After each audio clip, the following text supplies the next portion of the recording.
ആദരവായ പ്രവാചകൻ നബി മുഹമ്മദ് മുസ്തഫ സല്ലല്ലാഹു അലൈഹി വസല്ലമ തങ്ങൾ ഇസ്റാ മിഅ്റാജ് നടത്തിയല്ലോ. ലോകത്ത് കടന്നു വന്ന സർവ്വ പ്രവാചകന്മാർക്കും വഹീയുമായിട്ട് കടന്നു വന്ന മുഖറബുൽ അംലാഖ് മലക്ക് ജിബ്രീൽ. ആ ജിബ്രീൽ അലൈഹിസ്സലാം 7 ആകാശവും കടന്നു സിദ്റത്തുൽ മുൻതഹ. ആ 7 ആകാശവും കടന്നു അതിനപ്പുറം ചെന്നപ്പോൾ ഒരു സ്ഥലത്ത് ചെന്നപ്പോൾ അല്ലാഹുവിന്റെ പ്രവാചകൻ സല്ലല്ലാഹു അലൈഹി വസല്ലമ തങ്ങളോട് ജിബ്രീൽ പറഞ്ഞു, നബിയെ, ഇനി ഒരു കാലും എടുത്തു വെക്കാൻ എനിക്ക് പറ്റില്ല. എനിക്ക് ഇവിടെ വരെ വരാൻ കഴിയൂ.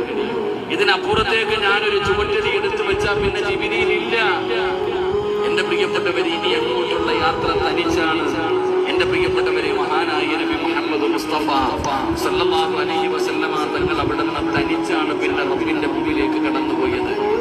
അപ്പൊ ഒരു മലക്കിന് പോലും കടന്നു പോകാൻ പറ്റാത്ത സ്ഥലത്ത് ആര് കടന്നുപോയി? ഒരു മനുഷ്യനായ ആദരവായ പ്രവാചകൻ നബി മുഹമ്മദ് മുസ്തഫ. ആ ജിബ്രീലിന് പോലും കടന്നു പോകാൻ പറ്റാത്ത സ്ഥലത്തല്ലേ നബി തങ്ങൾ കടന്നുപോയേ?